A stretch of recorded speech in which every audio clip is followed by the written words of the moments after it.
Hi, Coral. Welcome to the review of your sessions for our Counts of Nine project. I'm looking forward to having you share your screen and go over your sessions with us.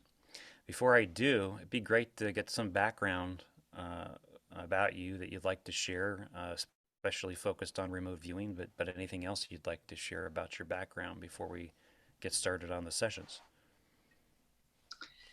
Um, so I'm I was saying before, I have a secret life within a secret life, but I started off as a precog dreamer. And then when I was working on like shamanic techniques for lucid dreaming when I was still like a teenager. I was 18, 19. And once we got internet, things had changed. And I was actually on the internet searching for some more shamanic techniques to make use of the psychic skills that I have. And I found Lyn's website, and this was in 98. Lyn he'd been teaching since 95. So And you're speaking of Lyn Buchanan, the yeah, remote viewer, well known in the remote viewing field. yeah, he's an ex-military viewer and trainer, and friend of Ingo's. Lyn, when the unit was disbanded, Lyn went to teach. He slightly changed the words, not the methodology, but the words. For example, he doesn't say AOL, he says stray cat. So Lyn was interested in neurolinguistic programming, and he was an expert in languages and teaching. So he changed the names of the things, just a few things, according to what he felt worked better, because of Enger's request that his the terminology he was using went out like that. So it's very slightly different to what Inger was using, but the structure is still the same. And I came there as an artist and an ex-hippie, like a real airhead and a shaman, basically.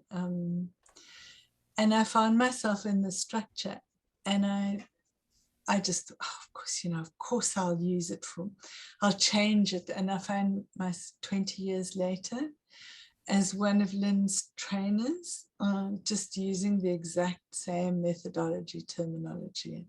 It just works. It's just, when you stick to any structure, if you have used the same structure, you set up a whole operating system, like if you use Windows or if you use Apple or if you use Linux, you can't mix them, but you can make all three of them work very decently. And so that's what I do.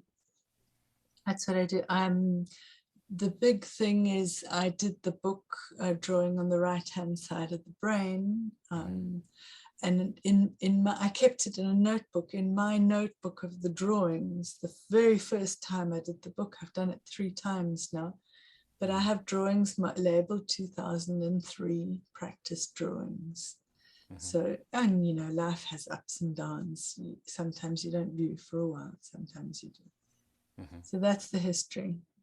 So you're as far as remote viewing, you're a trainer with Lyn. I think you said that you also you do training just on your own as well with students, right? I'm one of Lyn's accredited, approved of trainers, Mm-hmm. and I teach on my own. I like to do one-to-one. I take groups sometimes. I do different things. Like I did a drawing group for a while. And basically all we were doing is just working through the group together, the book together, doing all the exercises. And I like to offer specialized things. So like one of the things that's coming up right now is a P2 class, sensories, looking at colors, looking at tastes and textures and ambience, that kind of thing, but just practicing them in a group, because you know your subconscious is out there in the dark room having a sensation that you have to bring back through your body and put it on the paper. And if you don't, you're not aware that it's a baby stone blue. If you don't have the words, or you can't recognize it to bring it back, then it's very difficult to bring it back. Okay. So if you enhance your vocabulary and make physical contact in your conscious state, then it's easier for your unconscious to make the communication and say to your conscious. That's what I've got here. The same with touch. You know, what does it feel like? Is it smooth? If you touch something, you know if it's cold, if it's metal, or if it's wood. Same as if you put your tongue on metal, you know straight away that that's metal. It's not just cold or glossy. So yeah, that's the kind of thing. And then you assist Lyn in his workshops, which it sounds like they're mostly online at this point, right? That you assist in Lyn has online. A course. Yeah, he has a course that's made out of videos week by week. And then he has webinars where the students do homework, they discuss the homework, and then they ask any questions. So his trainers, because you know every time you listen to Lyn, you learn something new. And sometimes we hear the same stories again, but mostly yeah, I remember that, of course. So those kind of things, they're really good for your own viewing. But a lot of the trainers come often to, I'd say it's like a kind of a tutor thing. You come in the role of a tutor and can answer questions, listen, participate. Sometimes we do the target, sometimes we don't. But it's a presence, and it's nice. It's nice for us, it's nice for the students, nice for them. Yep, I was in a situation like that a long time ago with a school that taught alternative healing. Graduated from the school, and then I went back and assisted in different contexts. And yeah, you're right. It was nice to constantly retake it and learn something new and have it go in a little bit deeper each time. The more times you repeat, the better it is. Before the lockdown, my job was I was a transformational bodywork facilitator. Okay. And the technique was called biodanza, the dance of life, movement for life. Right? And the school is here in Milan, the model school, and I've repeated at least 3 cycles. But every time you repeat something, you learn more. You take it from a different level. Sorry, I interrupted you. Nope. No, that's interesting. So you're still not, are you guys still in lockdown there? That you're still not able to get back to that particular We're still landmark? under a state of emergency, and probably by March things will open up a bit. Okay. I was working in schools with children, and Yeah. I haven't set foot in a school since January 2020. Yeah. Long, strange dream we're all living in. If someone wants to get in touch with you in regards to remote viewing, do you have any type of website they can go to? I do. It's in Italian, so you have to run it through deep learning, or through the Google Translate. Okay. It's called L'inconscio parla, the unconscious speaks. Because most of the things I do art therapy as well. It's all body work. Your unconscious speaks to you through your body, same as remote viewing. It's a body-based discipline. I'll have to write it to you because it's pretty difficult to just spell out like by voice. Sure. Well, we'll get the link in the video and underneath the podcast description and all that good stuff. So let's dive into the to your sessions. You did 3 sessions, and you can share your screen whenever you'd like, and we'll go over the Council of Nine sessions. I'm curious, as you bring your screens up, had you heard of the Council of Nine before this particular target? Actually, I had, but I hadn't ever studied it in depth. So it was a very nice thing to remake contact about again. Mm-hmm. But you know more than I do, for sure. Why didn't you just, before I share, why didn't you just give a brief, just explain briefly what you know about them and what you were looking for from us? Well, I'm gonna do a An pre-video to all of the introduction, viewers' okay. videos to go over all of it, but just to for this particular video, just to answer your question really briefly, is the reason I targeted it was I had heard of this concept of the Council of Nine, this governing body of the solar system that was responsible for both protecting the solar system, including Earth, and also uh, guiding the choices to help humans evolve, spiritually evolve. And I found the idea fascinating, and I just wanted to see if our viewers could get more information about it, try to confirm as much as possible with a target like this where you don't have any feedback, but to confirm as much as possible whether it was a real thing or not, and to get more data about it. And the data that came back, a lot of the data that came back was definitely unexpected, including some of your data. And we had a lot of nice correspondences between viewers.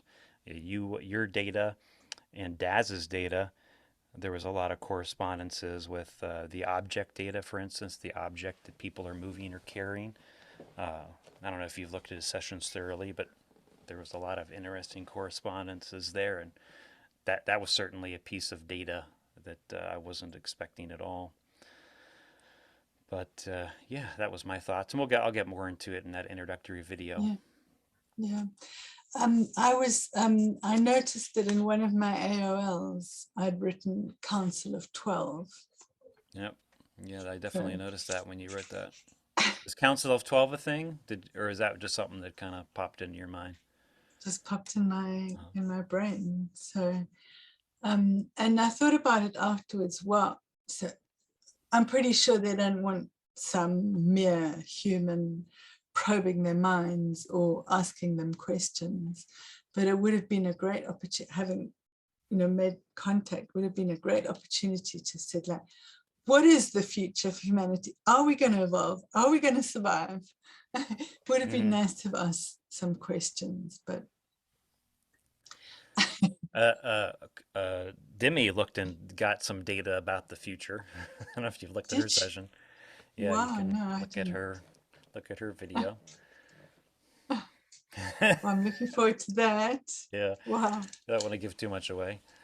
Yeah, it's interesting that I didn't even, ask anybody anything because damn it, I had them right there. Hmm.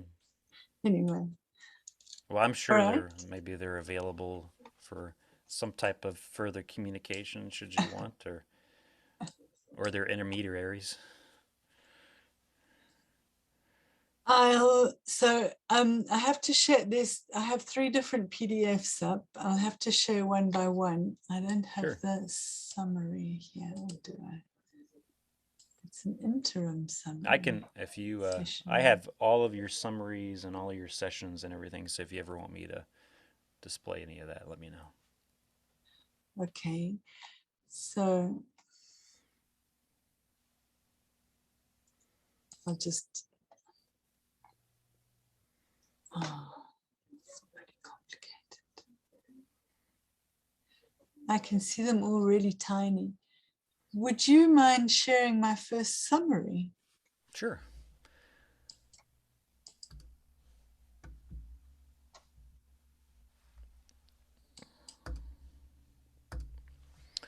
All right, so your first summary, I Okay, that's the believe, is first right session. Oh, here. there it is there. Okay, that's what I was looking at. All right. So what was interesting here was it feels like there was a glittery organic city. It reminds me of the film Lucifer, that they say the Silver City. What's that from? The Silver City? There's a Netflix series, Lucifer, where they throw myths around, like they're using sort of Olympian myths and Christian myths, but they call heaven the Silver City. All right. Which I thought was quite sweet. I'm going to go out of. All right. So, and in that, if you go down a bit, it says people like biologicals who were big, powerful, and strong, they felt like law deciding and peaceful, as though they ruled the laws of the just for everyone. It felt like they were the fate weavers. And these ones were golden. They were very considered and very abiding. So I had the impression of very special people who were being considered, meaning very measured, very, they considered everything that they did it was important. So they took things slowly, they decided slowly. And then the circumstances were changed and they gathered together to undertake some sort of flow. There was travel in the stars, but tunneling into the land. So that I was talking about the travel. And then there's another race. I call them the dragon people. And there is another race called the Dracos. Who do seem to be here on Earth, and I presume that those races are keeping back the evolution here. So the swap over came then. And it's interesting that I say on Earth in an Egyptian feeling place, and I've done lots of pictures at the end of the place itself. And it reminds me of the Ark of the Covenant. And so, there's the theory of the pyramids being a base for alien travel in the past. And Egypt and the Ark of the Covenant being an alien artifact that is hidden to protect humans from the power of it. Grant Hancock writes about that quite a lot. So the fierce race is more diluted now, but every now and again they do get to power. And the golden ones feel as though they're here still, but in another dimension. So you are, can you share now the actual session? The first session's 8 pages. You want me to share it, or do you want to share it? Or I can share it if I can find it. Sure. Okay, you're sharing. You want me to, you're going to share it now? Yeah, okay. I can, if I can recognize it. I've got them all open on my, okay, it's not that.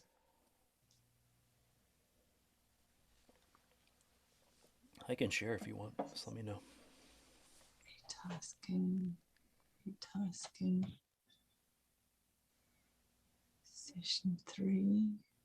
Session 3. Can you share session 1? Sure. Oh no, I've got it. Hang on.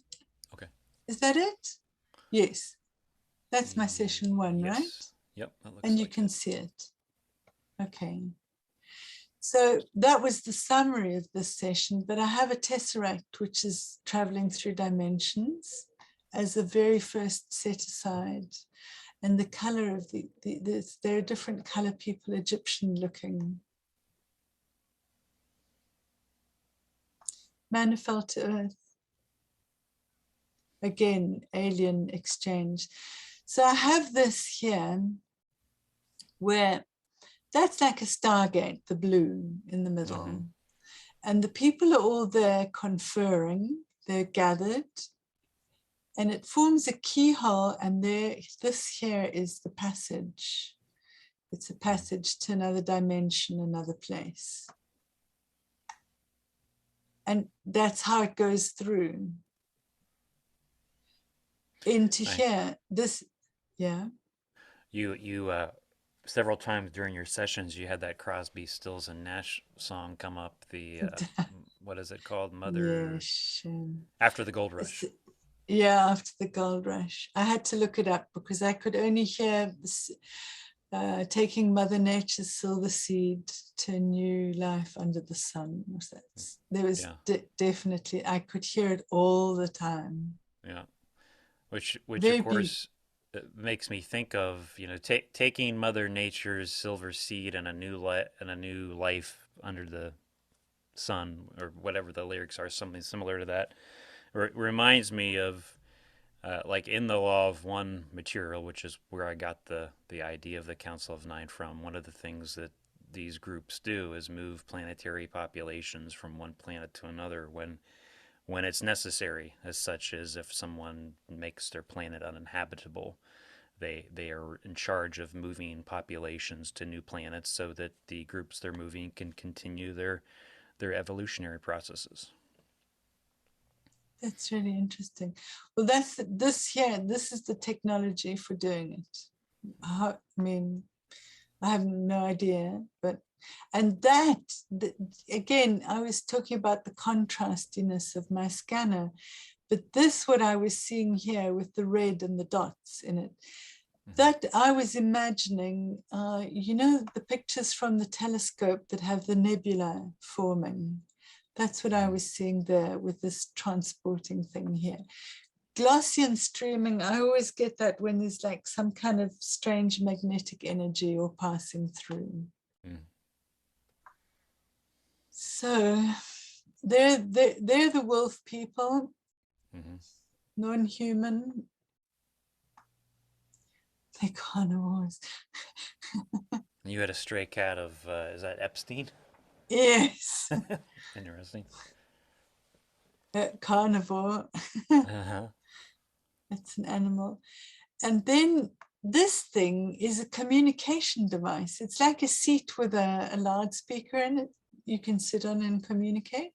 This whole, I don't know, communication device. And these are the scrolls, the information, the Akashic records. I don't know, that's where the information is kept in that. Okay, so I stop sharing on that, and then I find the next one. So let me just turn off all of these other things because I had too much open on my screen. I'll go straight on to the second one. Session 2, the summary. Okay, let's do the summary. Session 2 summary. I think you asked me in the second one to tell you about the golden people and the movement. Yeah, I have your feedback pulled up. What I asked was, I wanted you to describe the golden, yellowy, big, slow, considered, and very abiding biologicals. Maybe you could find out more about their activities and objectives. And then you had a session of your data that said there was an exchange or a movement of a population, like a crossing. And I wanted you to get more information about who moved from where to where, why did they move, that kind of thing. So what I was looking at here was how did they do it? Is the energies in different parts, and it's a push. The motion stops, the energy pulls up, it collects, and then it gets transformed. So this viscous toffee-like thing, that's changing dimensions. It withdraws, it flashes. And you know, this feeling here, Daz did a tasking where he projected his etheric body over Stonehenge at a certain time.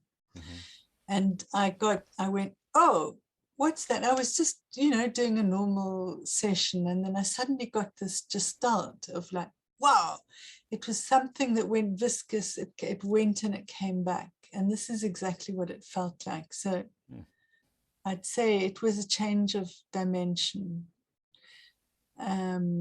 Or even it's heavy, it's like positive G's floating weightless towards the left. This is the movement. So I went straight in on the movement. Okay, I'm going to stop that, and then I'm going to go on to the session. Session 2. Let's see if I've got it right. Oh, I've gone back onto the summary, I beg your pardon. I've got all these little things open on my screen. Retasking 2, that looks like it. Session 2, let's go for that first. Session 2 summary. Okay, I'm sharing it, but I don't see it. Looks like session 2. Okay, I've got it. Okay. So describe the activities and the objectives. In water, so water and space, I often get space for water or water for space. They're traveling by ship, the inside water. And I got that they were Nephilim, but that's a different race. So I don't know in much this about session, the concept of Nephilim. Who are the Nephilim? An ancient well, alien race or something? yeah, they were an ancient alien race from the planet Nibiru who were here on Earth, but and they're described in the Bible as well. They're bigger than normal, more long-lived than normal. We do have traces of them. They were the latest kind of, yeah. They seem to be, I'll have to go and look it up, but they seem to be also law-abiding. The Nephilims were in charge at some stage. But these ones, they were beautiful. And in this session, I started going, oh, they're so nice. And mostly male. I couldn't get the concept of whether they were male or female. But this here, this is actually, it's a person, and they're holding in their arms a globe of light, a globe of gold irradiating. And there was the big attraction here. You see, straight away, at the moment I made contact, I had this AI of, oh, they're so beautiful. I just want to touch them. I want to be here. These are 2 different ones. How's that for a stray cat? To will existence into being. Wow. Biblical. That almost looks kind of like an angel, kind of an angelic sort of a shape. Yes. Much longer, and angelic or irradiating, undefined form. And here's the Orion and Council of 12. So, and again, there's the creature and holding, nourishing, nurturing this golden light. Yeah, it does look very could be nurturing. metaphorical. Holding it in his arms. And again, I'm still trying to draw it. It's the head and the shoulders and the arms. Leaning into it. It feels like watery light. Now here I'm looking at a man-made in some way, and I'm looking up at it. So I've got glassy, I'm looking into this like domed infinity ceiling perspective. That's the size. That's a little human, and that's the size for the proportion is a little human. And it's like looking up, and it feels like the Vatican ceiling because of the dome and the perspective feeling. You know, that kind of looks like the figure leaning into the light It's almost like sort of a different way of looking at whatever you Yeah, ultimately bringing in. It's kind of a similar shape, similar feel to it than yeah, as you're as the guy leaning in. Thought that was interesting. Like the indeed, little indeed. circle in the is his head. Yeah, yeah, yeah. And surrounded by light, holding it. Hmm. Yeah. That's the thing with drawing, is that you can allow your subconscious to reproduce, and then you start naming it. Mm. And that's when you start getting stuff. So I move to the biologicals and describe the objectives: guarding, safekeeping, holding light, a sea of light and creation. Again, there's the angelic figure. And now I start getting metaphoric. I have a symbol of an eagle and symbolized logos. Like I have no idea. I had no idea what I was doing, but it felt like some kind of an artifact, something more sculptural. Although this around it is wings, energetic. I mean, I'd just be guessing. I'd be looking for names. Now, when you wrote logos, like, do you mean like a graphic logo, or a Yeah, logos? Like you mean like a logos like is word. I'm looking at the etymology, I think. Logos in Latin, I think. It's symbolizing something. okay? So you meant like a logo, like a symbol of a group or something like that. Because the No, reason I'm because asking is logos is something that comes up a lot in the law of one material, which is where this idea came from. And it refers to something specific in the law of one.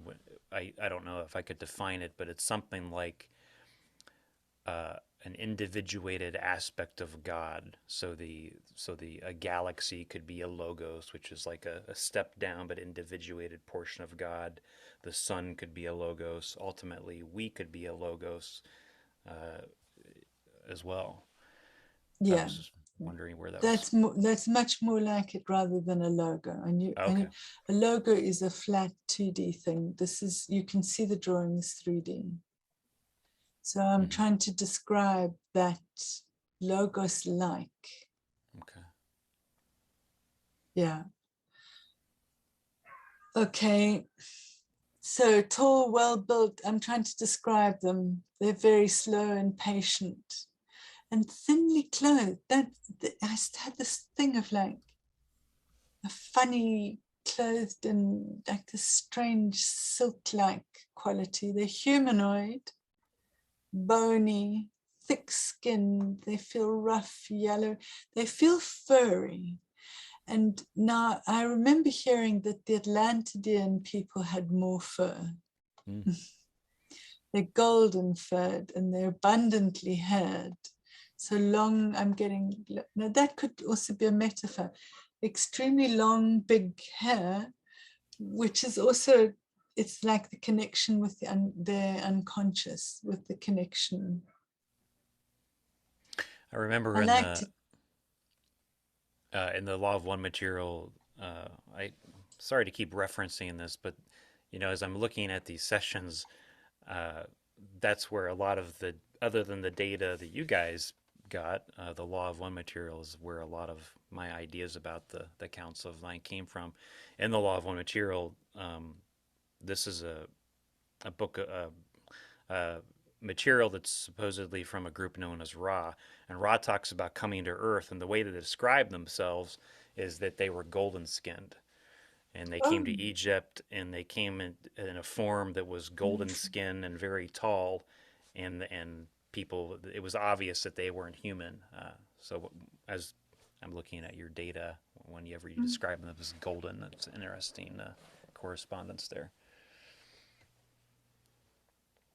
That's really interesting. Yeah, and I had a very strong sensation of Egypt, Mm. Egyptian looking people, but bigger. And they, you know, they did have a humanoid quality to them, though. Mm-hmm.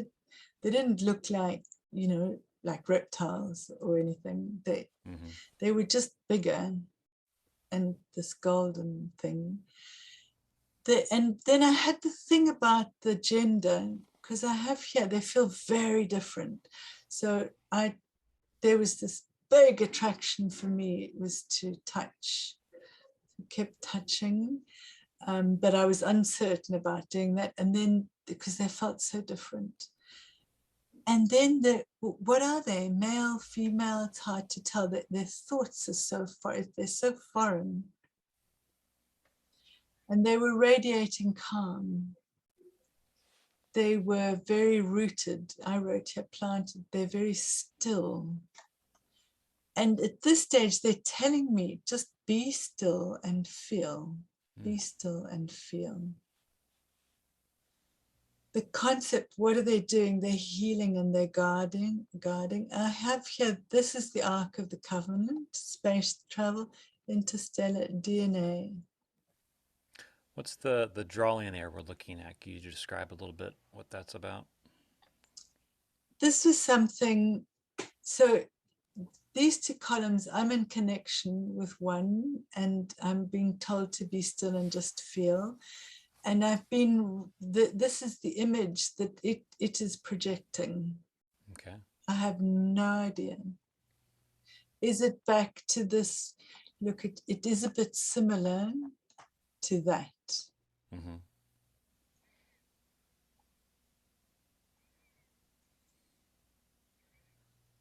I've no idea.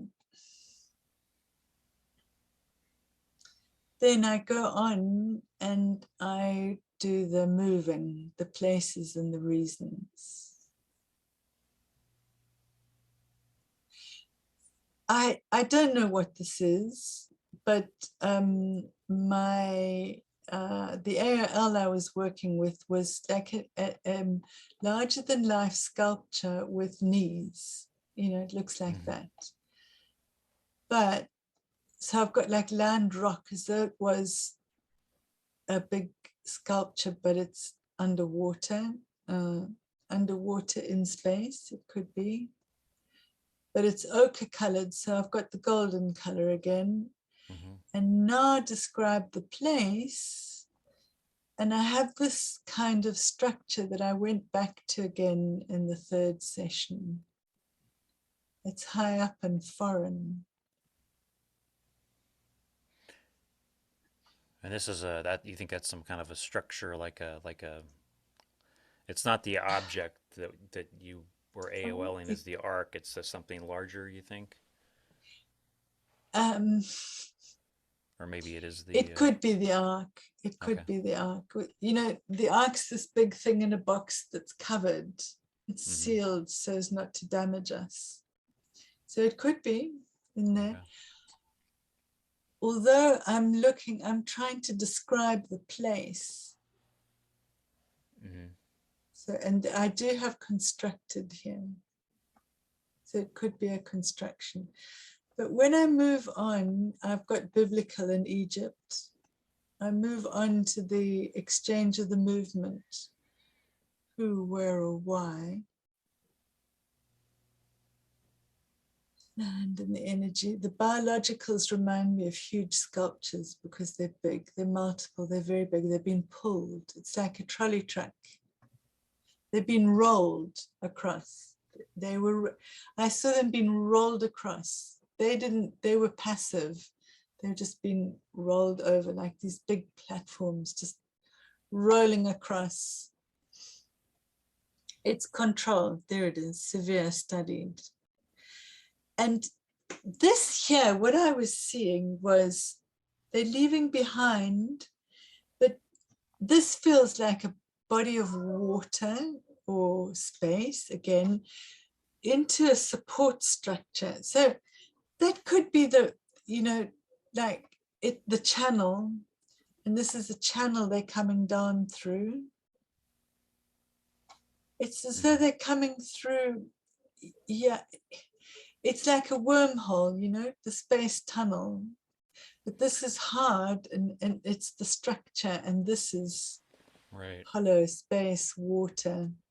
So are you I've saying that got this it is kind of like your, I think maybe it's in your third session, but you describe a moving, I think you describe a moving from one density to another, and there's kind of like a pushing through to get to that other density, which might be destructive in some fashion.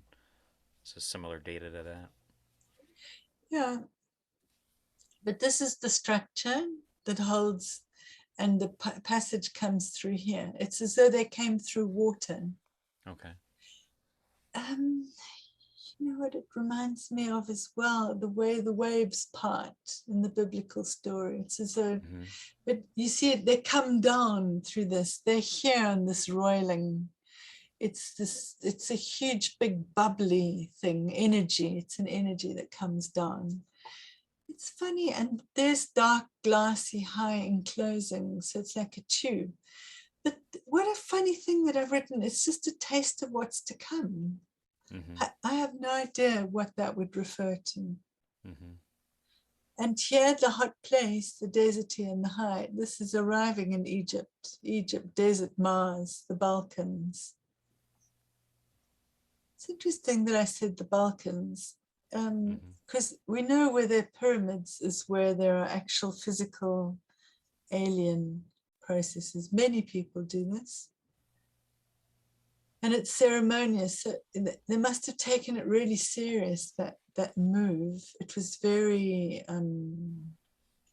it was a big thing. They came together, they decided, and then they transportated. So what about describe the place before the move? Oh, there you are. You see that here I am trying to describe this passive thing of being rolled, Mm-hmm. moved. Something else is moving them. And I would say that some of that energy comes from sound. Mm. It's sound moving things. And the parts, there must have been, maybe this is the structure that they move with. They moved with sound. And of Definitely have course, heard that with the pyramids. I've heard some exactly, ideas that the pyramids were constructed or moved with sound in some form or sound fashion. or magnetics. Yeah, yeah. So describe the place they crossed to. It feels better here because that's me, I'm a human. So Mm. I'm in human place. It's cooler, it's breathable, it's nicer in the lungs, it's soft underfoot, it's gentle. So they're in disguise, they're mingling, they're simply dressed using traditional attire. It feels like where I came from. This is our genetic memory of having been aliens once. And here I say, goodness me, what a surprise. They have dogs here too. Mm. Well, the Egyptians, I think they must have really enjoyed coming to Earth and having, animals. And the Egyptians worshipped dogs as well. Oh, did they? Anubis. Mm-hmm. So here I am trying to describe the wormhole. It feels like a change of state. And here we have, that's the same kind of structure. And I come back to it again. Mm-hmm. This is something to do with the crossover.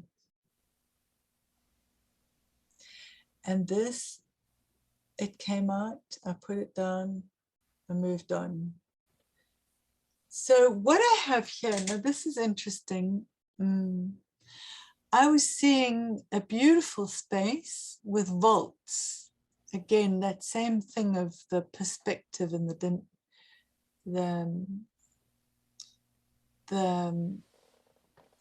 sense of space, big, really big. There's columns and a sense of space. Mm-hmm.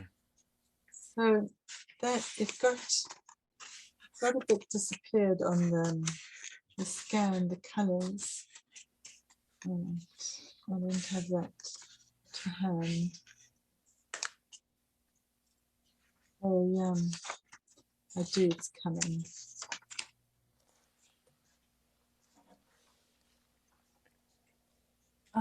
It's just a little bit more detailed. You can see the shading of the vault-like thing. So I don't know what this is. Those could also be tunnels, traveling tunnels. Mm-hmm.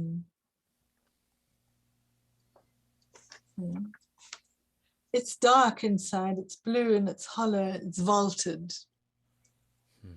It could be the place where they've arrived, a temple. They could have arrived at a temple. Let me carry on. And then you did And did an ERV session. Yeah. I don't know how useful this was, but they had their hands and movement in a very slow, gentle way. It felt like they manipulated matter and they had alchemical or astronomical knowledge. They came from different parts. I had this very much the sensation that they had to gather before they moved to come here. They were distant from each other. Mm-hmm. The moment of departure was what brought them together. They were robed and deliberate. Again, back to that ceremony. There was a ceremonial feel to them, the move. And they entered into something with a different density. And it reminded me, yeah. I'm sorry to interrupt, but density, you use that term several times throughout your sessions. Is that a concept for you, the idea of density? Is that something that you already have a concept about? And if so, what's your concept of density in the context I of this? feel that's like the change of dimension from a Okay. fourth dimension to a third, or but even just travel. I mean, even if you go in an airplane, when you take off, you become a different. You get these positive G's. So, what things we can't see, but that are present, are a different density, but they're in a fourth or fifth or sixth dimension. Okay. So I'm not a mathematician, and I find it very hard to conceptualize, but I have the feeling of or being heavier or being light. So they're present but invisible, or a different density. Density comes up a And lot in the Law of One material, and the Council of Nine are supposedly eighth density beings, or the first density of the next octave up from us. And we would be considered third going into fourth, according to that cosmology. yeah, I hope we're going into fourth pretty soon. That should be in the future, but no one told me. Yeah, I wish they had. So it reminds me of the biblical story of the sea parting, except in this case, they actually seem to enter into this cosmic sea to move through. They were sucked into it. It was circular and moving like a slow sea.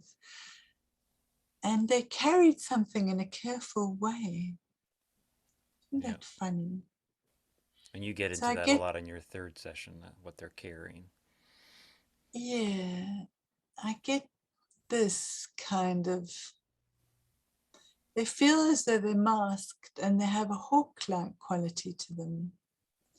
And they're armored there, but they're armored golden because they're not, it doesn't skin, it's like a fine layer of gold. With a breastplate, or yeah, they had like black arms. Why did they move? Because there was impending change and they were preparing for that. They were transporting. And here, look, I have visioners or remote viewers. They must have pre-seen that something was coming and they decided to move to the place of arrival. And now I get this, wow, this is a huge difference just in the noise level. And so, of course, this is human stuff. This is like Egypt with normal humans, population, dirty, wet, muddy. And then I get the song again. And I have the ruling class. They're the ruling class. They feel Islamic or Eastern. They felt like Sufi because they felt so pure and so mystical. Okay, so we looked at that summary. What did I? The tasking was to get more information from session 1 and the movement of the population that I call the golden ones. Who, where, and why. I had just thoughts of land, energy, and biologicals. Okay, I've described them. They're very knowledgeable and they worked on their own. They were ceremonious and hawk-like. So that's Horus in the Egyptian pantheon, the hawk-like thing. And it felt as though they had little horns and they had a collar-like apparatus, which might have been just for like the transition. It was it felt like a machine that was helping them manifest in this density. Felt as though they were manifesting, working with their hands, and that they knew precious secret or forbidden knowledge. Of course, it's forbidden to humans. Felt as though they had some previous or foresight ability and that they planned to move because of an event. And it felt like the event had to do with water or intemperia, some kind of atmospheric conditions here on Earth, maybe. And it felt like they moved by entering into something of a different density. And they moved to a place that felt eastern, rich, golden red, built up, but in comparison to where they came from, it was noisy and dirty and muddy. Felt like the move was seeded and secretive. So this second session, it seems like you're primarily describing some type of event or possibly a series of events and involving a move.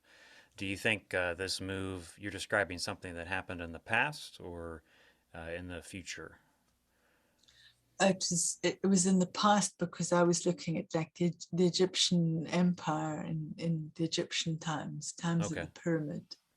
And it's probably would be just a guess, but what's your gut feeling on where they were moving from and to? It seems like maybe they're moving to an Earth-like area. Is that your feeling? And where do you think Yeah, they moved they from? came to Earth for Okay. sure. And do you think they moved from another place on Earth to a different place on Earth, or did they come from somewhere No, else other than Earth? they were off Earth because they had to change their density Okay. to come to materialize here. They weren't born here, they moved.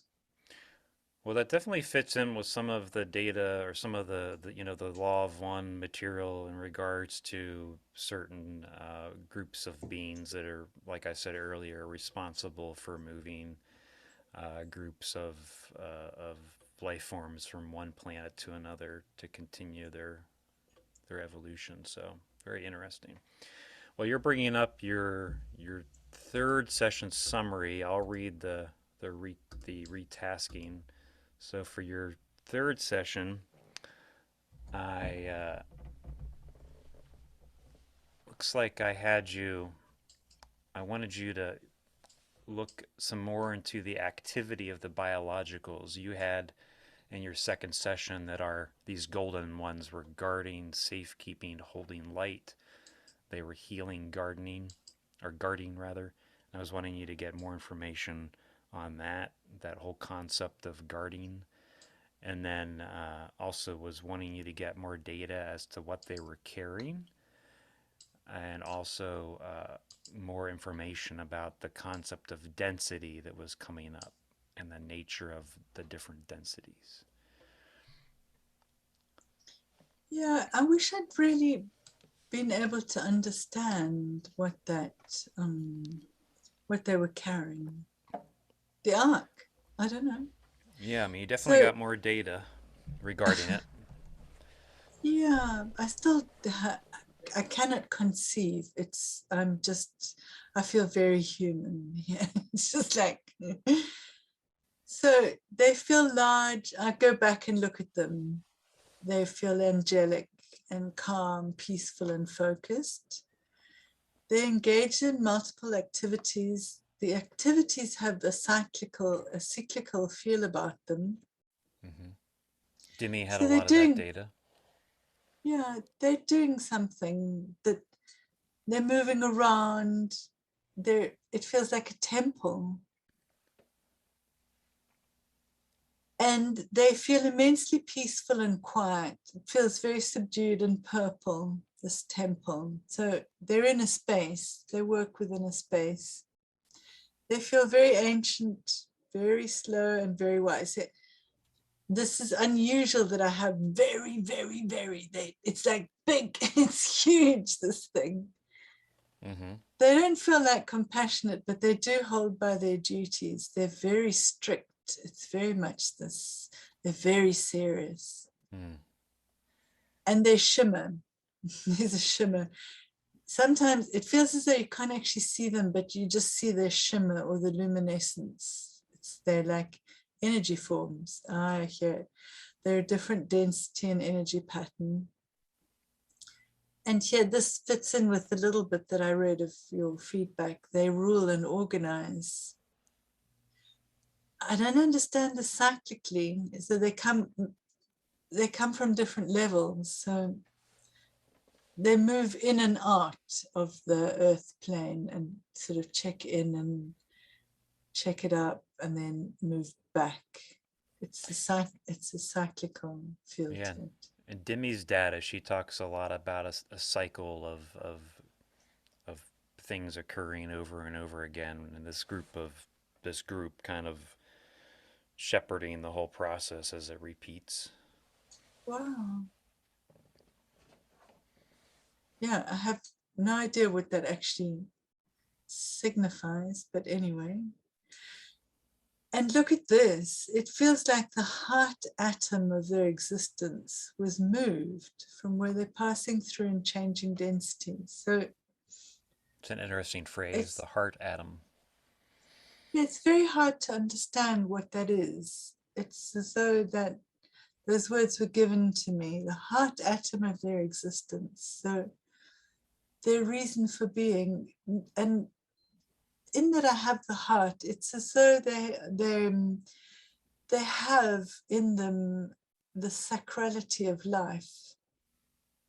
Unlike other alien races that do not have that, these seem to be above, I don't know, they seem to be more than, they have heart atoms. They really feel like more angelic than normal alien races. Yeah, because there's like galactic councils and the Draco species and all of those, but these seem to be, and they from where they came from to here, they've still brought their hearts with them, so they still have respect for life here, which some races don't. There's some theories about us being prison planets, and there are some races that do, and even just our own human rulers don't have much respect for life. So this was very important to me, that heart. Mm-hmm. They brought it with them. And some of them accompanied this object to hide it in plain sight. So they brought something with them. And it's there, it's here. It's here for us to see. It's hidden in plain sight. For them, the change in density was very painful and damaged their structures irrevocably. I think it was very difficult. They had to break through a different kind of density to travel, which is probably why it was so ceremonious when they moved, because they knew it was like they died and came here. I don't know. And here's the object. And honestly, that looks like a description of, if you read Graham Hancock's book with a description of the Ark, that's what it seems like to me. It's box-like, it's heavy, it's locked, and it's really locked. It's got gold bars locking it. It's got gold inside, and it's stuffed with spun metal. it's very dangerous. And then there's something even small inside. So it's got protection on protection. It's as though they're like atoms in the very middle, and they're protected by spun gold, which forms there's coated gold, and there's gold bars on the outside. So I I, have no idea. Yeah. I think at one Ask. point you also in your session you describe layers, and Daz's sessions describing this object, which must be the same thing that you're picking up on, also described it as layers. He also described, I think he used the phrase hidden in plain sight or something similar to that, and Wow. that, you know, similar concepts of it, the box protecting something inside, and uh, possibly it being dangerous. And he definitely AOL'd Ark of the Covenant as well, probably a Mm. couple of times. Be a hard AOL to get away from, I would think, Yeah. as this data was Yeah. coming in. So interesting So, piece of data there. This object that shows up in at least a couple of different viewer sessions. but you Don't know what see, it is. well, it could even be just a black hole, and maybe that's their ride back. They have to go inside the black hole and get into the wormhole and go back. Um, because it's this tiny thing inside protected in it, but it can fecundate like spores. So there's like this theory that, you know, we communicate through the mycelium, that the mycelium that's our matrix. It's the mycelium that gives us our telephone lines to Hmm. remote view or get information or do something. So that's where I get the spores. So that's life with spores. It's dangerous. I don't know. It was brought here to be hidden in plain sight. So it's their thing. It's very dangerous for humans. Okay, I'll stop sharing that and I'll go into the session because it's got pictures. Last one. Okay, there it is. This is your retasking. Mm-hmm. I'm going straight into golden. I've got energetics here. I put it aside straight away. Mm-hmm. And although I have the gestalt is a man-made, I say it's not man-made. And there's an ascension energy. Mm-hmm. Okay, so a quick hit on the biologicals, the angels. And what's this? It's a waveform. It looks, I was seeing like luminosity, and this is the wormhole, the travel. There's the density. Again, it's a different way of seeing. You know, I had the black glassy structures with the water going through. Mm-hmm. It's a different way of seeing this. And this is what I felt like, the G's, a huge pressure. I was feeling this physically, this huge pressure on the chest bone and a release. So it feels like being pushed under the sea, and interstellar and tunnel with the AOLs. So I had to break through. You have to break through the density to get in that, to be able to do the transportation. So here's your object. It's radiating down, it's immensely heavy. So it's something atomic like plutonium. It's state changing. So does it change states? Could that be for traveling? It's encased in gold. And here is one atom is enough. Could one atom destroy the world? I don't know. Here's the box. Those are the gold bars. So I say, look, it's poisonous, but it's also psychedelic. So it's a cosmic experience. Okay. Yeah, I got lost in the box. These are the gold bars holding it. That's extra stone on top. And it looks as though you're looking at the nebula of the universe, and they're looking into the the heavens. Mm-hmm.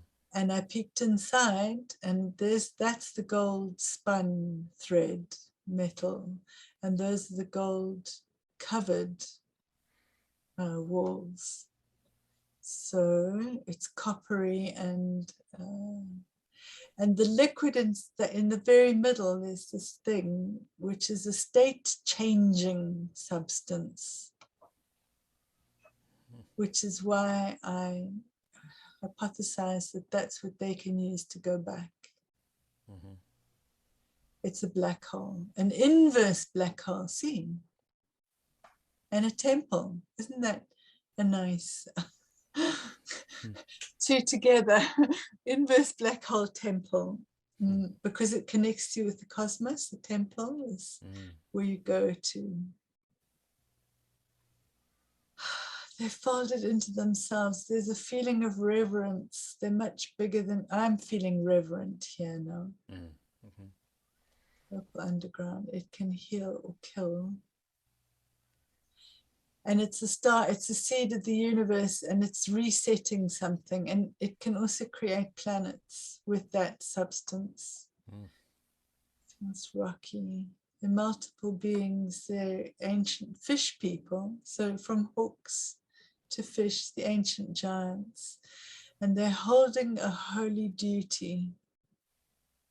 And they've hidden it on earth away from others. Okay, so I wanted to look at the densities, escaping and hiding. The war in the heavens. So this is some kind of biblical reference. I know Courtney's done a remote viewing about the war in the heavens. Mm-hmm. Apparently we have it in our legends, whether it's in the Bible or in the Egyptian legends, but it did actually probably happen. So it's got something to do with that, and state changes and a lost planet.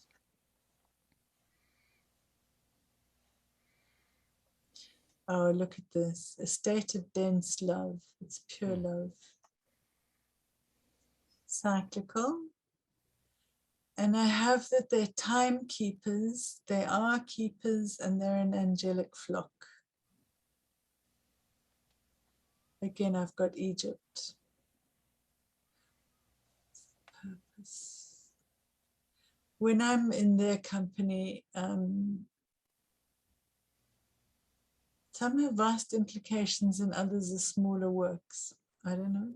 But when I'm there, it feels like being in a purple light. So, you know, the purple light is what your crown chakra has. So it feels like I'm in that state of connection, which is very peaceful and immense, very orderly,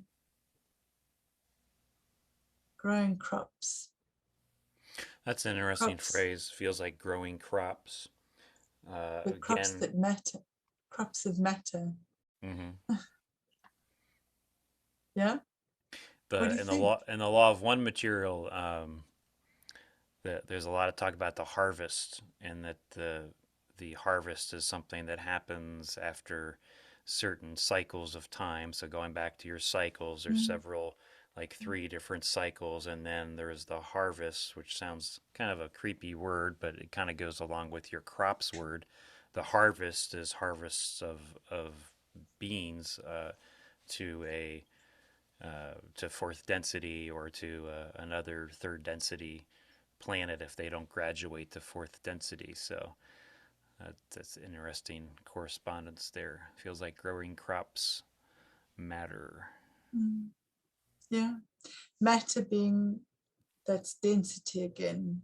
It's material. And the message I get from them is that my consciousness is flat. It's more than the humanity here, but it's still not there. It's like waves on the sand. Now you see that little thing I have here, the beehive installation at the Expo, maintaining. There was a very beautiful, in 2015 in Milan, we held the International exhibition in Expo. And the English had this exquisitely beautiful installation with wild grasses, very beautiful land, very sacred kind of land, where they had, where we were here in Milan, linked to where a beehive was in England, in the UK. And as the bees went in, when they moved out to the fields to collect flowers, pollen, and moved back, the light would go on and off in the virtual beehive we had here. Oh, so wow. There was this virtual link. Interesting. Yeah, it felt very sort of sacred, the exhibition. In fact, my son and I went back several times to it because it was very beautiful, this feeling of life, but being connected to life in another place. The little lights coming on. When the bees came home, we would go there at sunset when the bees came home to the hive, because then you could see the little light coming on and there was a presence. Interesting. So what would trigger the lights in the beehive to come on in this expo that you saw? The hive, so here we had the virtual installation. We didn't have the real bees or the hive, but we did have the grass and the flowers. And when the bee moved back into the hive in the UK, it would trigger, it was like a physical presence. It would trigger the light to come on here in Milan. So the as it movement flew of the back, bees in the UK triggered the virtual installation at the expo local to you. It told me that the bee was physically present in its home, and I would have a light on, and there in the UK the bee was back in the hive. It would pass through, I don't know whether they it was too beautiful for words. So that's what it felt like to me. It felt like there was a presence in some way, waves on the sand, a cyclical presence, but it was just the light on here and the physical was somewhere else, the distance. It was like that installation. So perhaps different densities communicating with each other? Yeah. Okay. Yeah. So I had an indicator that there was a presence, but it wasn't physically present. Wasn't there. Okay. It was in a different dimension. Okay. Yeah, that adds up with the Council of Nine. Supposedly they exist on the the eighth density, or the first density of the second octave to us. Next octave, rather. All right. Really interesting. So those are your it was three a real sessions. Privilege. Yeah. So what's your overall feeling about this Council of Nine group? Do you have positive feelings towards them, if they exist, based upon your data? They were. I was totally in love. It was living in a state of pure love. It was like an NDE, that kind of experience of being in the cosmos with oneness and love. But I was very aware that there was also a presence. The very first crossing over was they were coming here because there wasn't a good presence. There was like too much of that other type. So in the beginning, and then he said, thank goodness, concentrate on the golden ones, not on those carnivores. Yeah, I figured we'd just let the carnivore guys alone. Focus on the goldens. Glad that worked out for you too. Yeah, we could always go back and visit them, but got enough of them around here anyway. Well, I mean, I was told that in no uncertain terms, they said, no, you're much too flat to be able to communicate properly with us. Your consciousness is, you're better than some, but you haven't got enough. So how do you wonder how we get unflat? go more vertical somehow? No, no, it has to be 3D. It has to, you have 3D. to, Okay. Well, I guess more meditation is in the and works. psychedelics.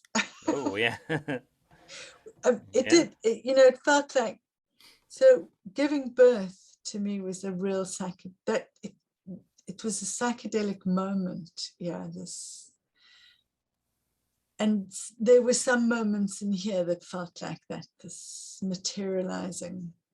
Yeah. So Coral, thanks so much for putting your time into this project. I really appreciated you taking a Ah, look at the thank target. you. I want to circle back to your website. We'll put that in the description of our podcast and the video. Did you say you have some classes coming up? Is that something that someone was Yeah, I'm interested in? working on material. I just had this inspiration probably yesterday in a semi-dream state that Hmm. it's a really good idea as remote viewers to actually spend some time going through the sensory things. Mm-hmm. You know, we choose to be born. This is the theory, my theory. We choose to be born because we want a material existence. Mm-hmm. And those are sensories. We come here to smell the roses and to Mm-hmm. admire the sunset, to feel the sea, immersed in the sea, to swim. Mm-hmm. And in the life that we live at the moment, we're not really, a lot of those are, for example, touch, contact, things like that. We don't do that anymore. It's Looking at a screen a lot of the time. yeah, that's all screened. Even the smell, we don't have a sense of smell. I just today I was describing, so when I was pregnant, my sense of smell was dialed up to 1,000 on the dial, but it's normally 2.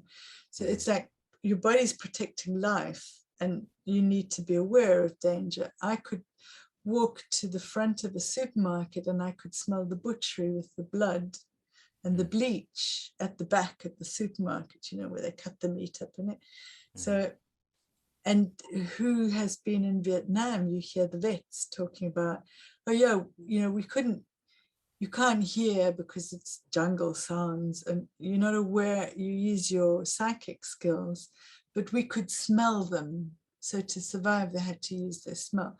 And they could smell things they'd never smelt before at home. So, Mm-hmm.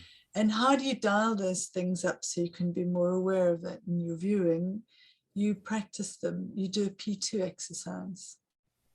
So it's a nice thing to do as a group. So I So thought you're going to be dialing it up in this proposing it. class, and that'll be Yeah. online, you think? Yeah, of course. Right. Yeah. Okay, great. So there'll be information on that class at some point on your website, I'm assuming, if it's not Yeah. already there, so people At can some check that point. out. Great. Yeah. Sounds Yeah. worthwhile. All right. Well, thanks so much.